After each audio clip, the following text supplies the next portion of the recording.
Well, good evening, everybody. I hope the other white bearded fat man was good to everybody. Day before yesterday, I guess. It was Christmas. Hope everybody had a good holiday. I did. It was, I don't know, it's kind of off this year for some reason. I don't know. Maybe it was because Rhonda and Ethan was sick. By the way, they're better. Thanks for the prayers from everybody and the well wishes. I want to talk about something. I got this book for Christmas. It's one I asked for. It's one that John from Prepper Nation recommended on his channel one day, and I happened to write it down. It's a 3-book series. Let's see, that one's the first one, and then I'm already in the second one. Hope you can read that. We'll go over it a little bit, and then a third one. Hopefully I'll get to it before long. Anyway, this book's, like I said, 1 second after. And I'm going to murder this guy's name, William R. Forstchen. I don't know. Forstchen? I don't know. But anyway, interesting, rough book to read. It's not because it's written above my reading level. It's not hard reading necessarily, but it talks about something that you don't hear anybody talk about hardly except for preppers. I know, preppers. But anyway, and it's a work of fiction. It's not a real book, or it's a real book. It's just not a true story. There's bits and pieces of it that are true, like it's based in a real place and all that. And what it's about is an EMP. I think I already said that, but anyway.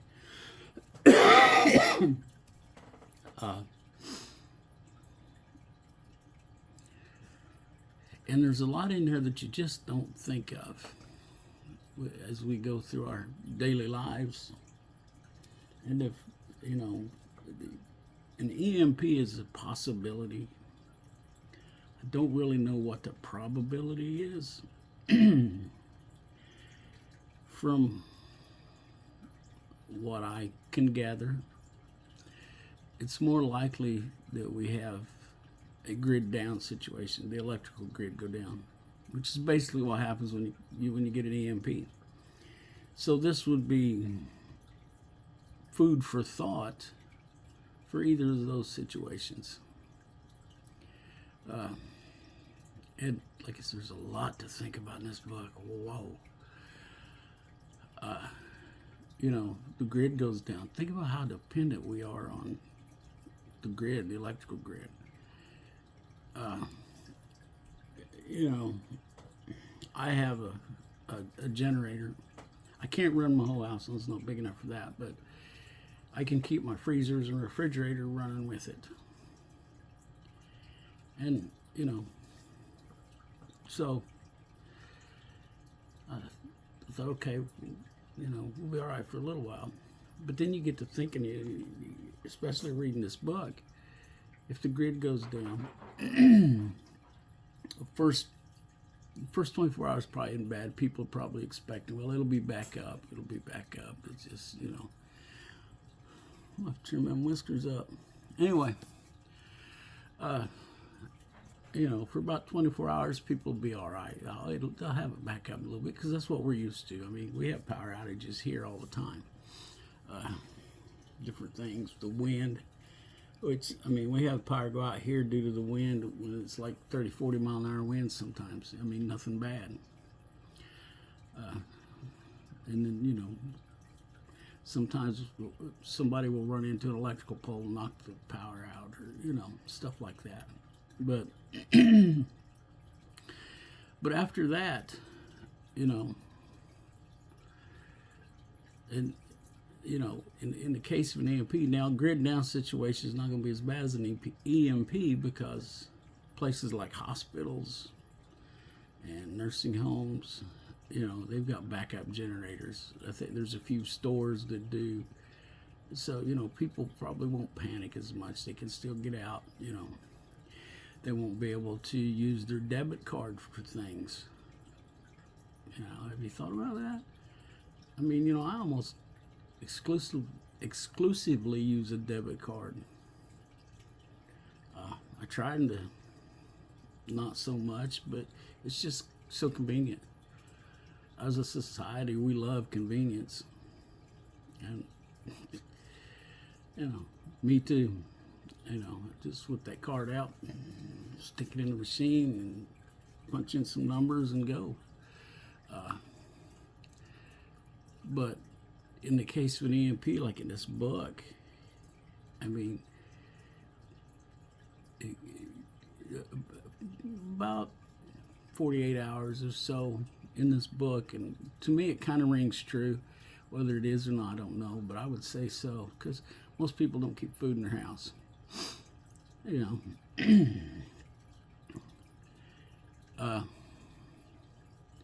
But people start to panic, and rumors start. I mean, rumors, we all know how rumors are. But in this book, the everything is down. They have no communication. They're all alone in this small town they call them mountains of South Carolina. They're higher than any of the hills around here. I got that. But anyway, so they've got to fend for themselves, and they do. But some of the things, I mean, the main character, John, he, ex-military guy, almost a general before he retired because his wife had cancer, blah, blah, blah, And that's why he's there. He teaches history at this small college that is an actual college. But anyway, this town there is an actual town. But anyway, man, it got me thinking about things. It talks about things I never thought about. It talks about the nursing home where his father-in-law is, that it just collapses. A couple of thugs come in and rob the place for the drugs they have. Take all the drugs. They don't even know what all they got. They just take them all. Because the electronic locks are down, they've got Alzheimer's patients just wandering around. A majority of the staff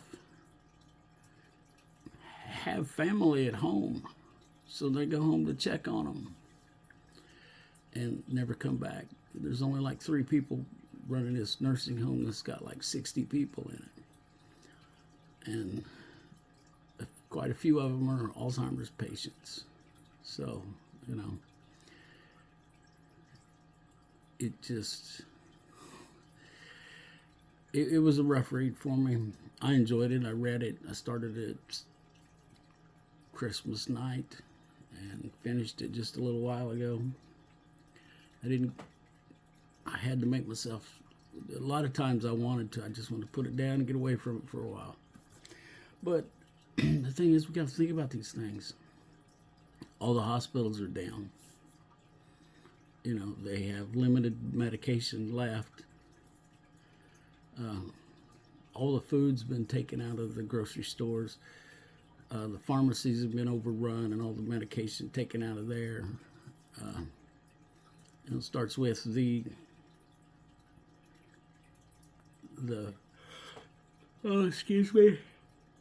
pharmacy people, the pharmacy techs or whatever they are, pharmacists, are trying to ration out the medicine they have, because it's a fairly small community and they know a lot of people, and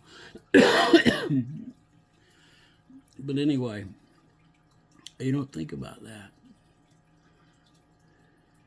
You could medications that people rely on to live, gone. Just within a week or so, gone. Just there's none to be found. And the people they this little town's next to an interstate, and people on the interstate are they're freaking out because their car just died. They're going down the highway, interstate speed, and all the cars just shut off. Which I think they downplayed that a little bit. I think that could have been a lot worse. But anyway, like I'm saying, we got to think about these things.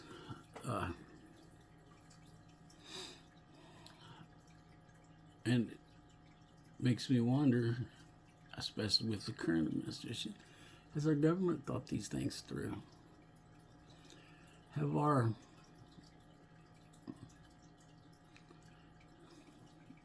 adversaries, I guess, thought about this? I mean, we got, as a country, we're not well liked in the world. I mean, even our allies don't really like us. I mean, we fought against everybody in the world, I believe, at one time or another. I mean, we got our independence from the English. Before that, we fought the French with the British. We fought the Spanish in, I believe it was in Cuba. Teddy Roosevelt and the San Juan Hill. So, we're not the most liked people in the world. So I think it's a possibility, something we've got to think about. I've been feeling good that, we've got freezers full of meat and, cabinet full of canned goods and other assorted foods, and we're probably good for a month or more. Probably more, because I got, a couple cows out there. I got some pigs out back that, we get low on meat. We got chickens providing us with eggs. There's a couple of roosters out there that I would probably not think twice about eating. I have 3 roosters, and I don't need 3. But, and we can always hatch more eggs out. We've got an incubator. We haven't got it the process down, but we have one. So I was feeling pretty good, Hey, I'm making moves. And I got to thinking about that. Yeah, I've got a generator, but if we have no electricity, how am I going to get gas for that generator? I mean, I can stockpile it, but it has a shelf life. It doesn't last forever. There's products out there. Sorry, I got a headache. Ooh. But there's products out there to make it last a little longer. But if we're running that generator, I'd probably have to run it a couple hours a day to keep the freezers working and the refrigerator working correctly. We have a fireplace that we can cook and heat on. I mean, we all have to live in 4 rooms basically, because it won't heat the whole house. It'll keep it warm enough, pipes won't freeze, but water, in this book, these people lived below a reservoir, so the water was gravity fed. They didn't have to pump it. And then I mentioned hospitals are dead. They can't do anything. And this happened in the book. This happened in the early spring. Vegetable gardens hadn't been planted, and it's something that really needs to be thought about. Like from what I hear, the probability of this is low from the experts that I've been able to read and such. But it still is a possibility. just think, even if the electric grid went down, and it's pretty fragile, and it takes weeks to get it back up. Just look at what happens after hurricanes. You know, luckily with hurricanes, the rest of the country is not affected. We can send people and food and supplies down there to take care of those people. Same way with a tornado. As horrible as both of those things are.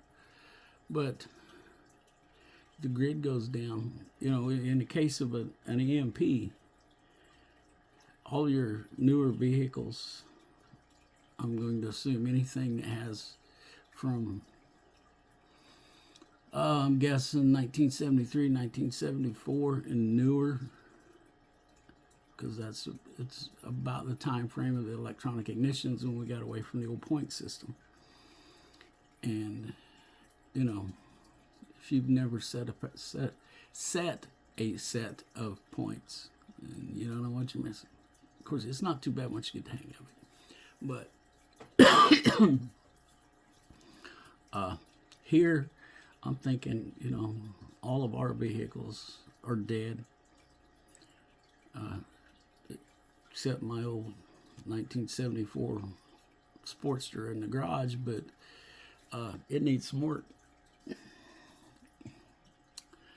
And, you know, where am I going to get those parts at? I can't just get online and order them anymore. So, like I said, I think more people have to think about this, especially our government. And I know that our administration we have right now isn't thinking right. They're not thinking right at all. But that's a rant for another day. But, you know, I don't know, I think we got to ask ourselves, am I prepared?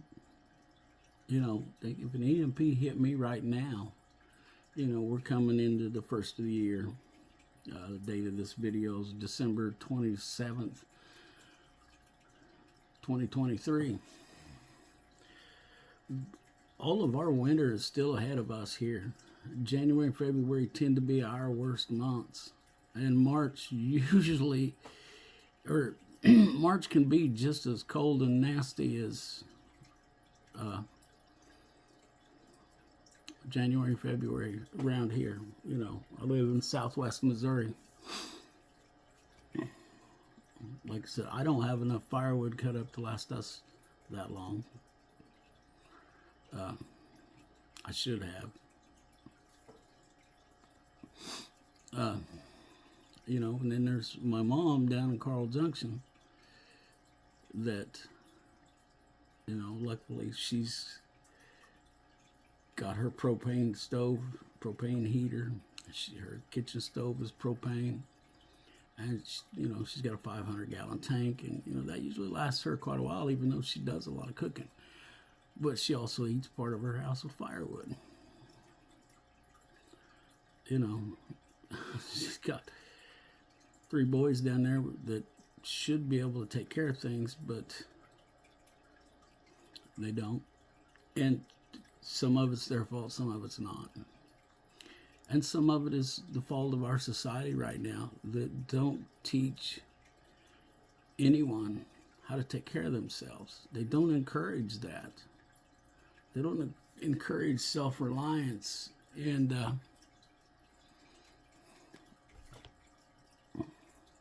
responsibility to yourself and critical thinking. Now,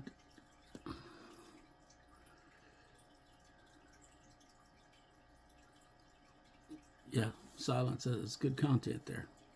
But a lot of these, like I said, a lot of these people aren't taught anything. Well, I'm not going to go into a lot of details about, you know, their family lives, but it wasn't good. Their parents didn't teach them what they needed to teach them like my dad did. My dad, you know, he was self-reliant. His parents had gone through the Depression, you know, and his dad had gotten hurt somehow and couldn't work. and it was one of the early ones in the welfare system. And my dad hated that. Hated it with a passion, because back then you just survived on it. He swore he was not ever going to live that way, and he didn't. I mean, once he got to be old enough to retire, he retired and took Social Security, but it's a little bit different. So, but I guess the point is, are we ready for something like that? Have you even thought about it? Are you even ready for a, how many people are ready for a good ice storm? We have ice storms down here. That, we went a week here without power one time. There was, all the kids was home back then. So there was 4 kids and me and Rhonda, and we just lived over here in the, what we call the family room and the kitchen. That's where the fireplace is. And, I would stay up most of the night keeping the fireplace going, and they would sleep. And about 3 o'clock, I'd go to bed and sleep for a few hours and then get up and, get the fire going again. And we just kind of hung out, which wasn't too bad. At the time, we didn't have satellite TV. We didn't have these smartphones like I'm recording this video on. We read a lot. We played games. Kind of hung out. It was kind of a fun thing for us, although sleeping arrangements were a little rough. But like I said, I would doze in the chair next to the fireplace until way early hours, and then I'd load it up good, and then I'd go to the bedroom and sleep. Because I was used to sleeping in the cold. I slept in my parents' basement, and then for a while, when I had my own house and was living alone, I didn't want to buy propane to heat the house, so I kept a diesel-powered jet heater. Some people call them. We called them space heaters, but I'd come home and fix me something to eat. That'd warm the house up a little bit, and then I'd kick the heater on, go take me a shower, and dry off, and get the house good and hot, and then I'd go to bed. I not slept good that way. Plenty of blankets on me, no big deal. But so the point is, I guess I keep coming back to this: are we ready for something like that? Can we handle it? I don't know. I don't know if I could. I could handle being without the satellite TV and the smartphone, and I got lots of books to read. I've got, what'd I get? I got 4, let me see, 5, 6, 7, 8. I got about 8 books for Christmas. So, and that's not counting the ones that I've started reading and haven't got through. I got a bunch of books laying on the table next to my chair over there with bookmarks in them where I stopped, and, but, I'd be fine with that. But I like taking a hot shower. And, I don't know. It'll be tough. Water. We take water for granted. I mean, we probably have a couple of days worth of water stashed back. We need to get on top of that. Because you think about it, you can stash all the beans and rice and all that stuff that lasts for years if you keep it dry, but you gotta have water to cook it. All right, we're gonna pause here. Okay, so I'm back.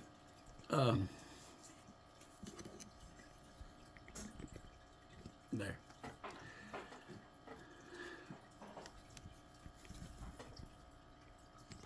Okay. Anyway,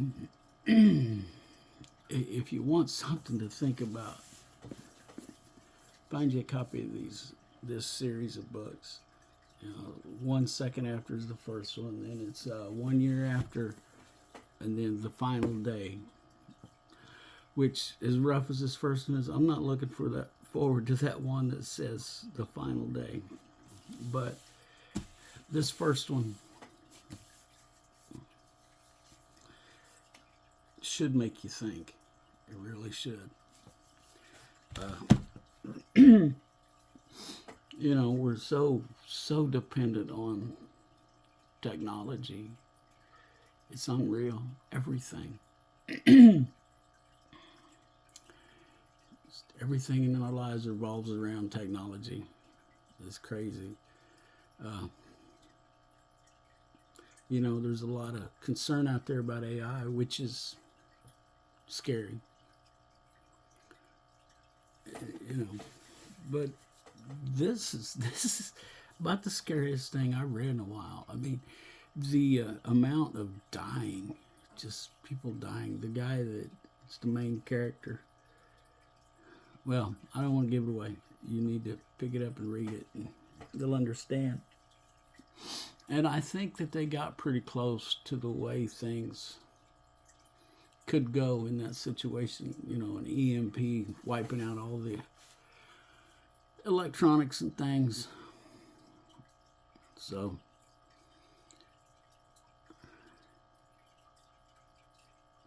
like I said, it was rough. There was times I just like, no, I can't deal with this anymore. I got to get away from it. I just put the book down, mindlessly scrolled through my phone or did something else. So, you know, and on the topic of being prepared, I watched a video by MD Creekmore. I think this might be the second video I've seen of his and watched through. And one of the things he suggests, and I've been doing it, and I hadn't thought of it in this context, but he said one of the best things you can do is have a prepping library. You know, buy books, because while YouTube can be great, the whole censorship thing, not so much, but it's a lot of good information. There's a lot of crazy shit out there too, but there is a lot of good information. But just buy books, because Grid Down, EMP, you know, you're not going to be able to go on YouTube and look stuff up. Books about gardening, soap making. Of course, I need to buy a different one, a more old-fashioned type soap making than the one I have. A book on herbs and how to find them, how to forage for edible plants. I've got one of those, and I was amazed about some of the stuff that I've seen, and I'd never paid any attention. And I've been kicking myself for a long time, because when I was a kid growing up, in the springtime, in May, sometime early May to late May, even after that, but my aunt and uncle would come over, and them and my mom and all of us kids, I mean, there was a bunch of us, would go green picking, go pick greens. And I didn't pay attention. The only green that I can remember could identify that they picked was poke. Not a real big fan of poke, but you put eggs in it and it was tolerable. I mean, you boil it and, you know, it's kind of like spinach out of a can, but it's good for you. So, anyway, I bought me a book on greens and things like that. I wish I had paid attention and learned from them. But, you know, there's some things, you know, persimmons, I know what persimmons like, but they don't come up till like September, October, actually, yeah, October or later. Usually you got to have a good frost to get them to ripen up. So you do not want a green persimmon. Anyway,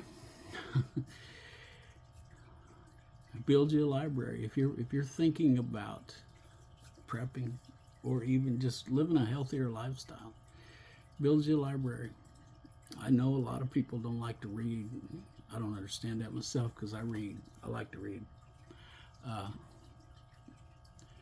I read a variety of things. You know, this book I just showed you, I got Sam foraging books. I got a book over there that I've been reading for about 3 years because it's just, it's like college level stuff, and never went to college, so. And it's pretty in depth, but it's about Hitler and the occult. And it's written by a college history professor, I believe. But anyway, I'm looking at a book called The Hibernation Diet over there about using honey to help you lose weight. I found that catalogs, and you can get a lot of free catalogs if you just go look. They have a lot of good information you can learn from. I love catalogs. You know, still am kind of a car nut, motorcycle nut, you know. And I learned a lot just from looking through catalogs. So, but a library builds you some skills, or at least have something that you can fall back on. Okay, well, I'm gonna wrap this up. We're over 30 minutes now, and I've probably lost most of you, but this is a good read. It's 1 second after, and there's the guy's name. It looks backwards. I hope it's not backwards when you see this, but anyways, good book. I've got another book. I don't know where it went. It's about using herbs, medicinal herbs. I don't know where it went. I'll post a picture in this video here. So, wrap this up. Let's look out for each other. Let's help each other when we can. Let's not forget to pray. I'm telling you, it's important in life. We'll catch y'all later.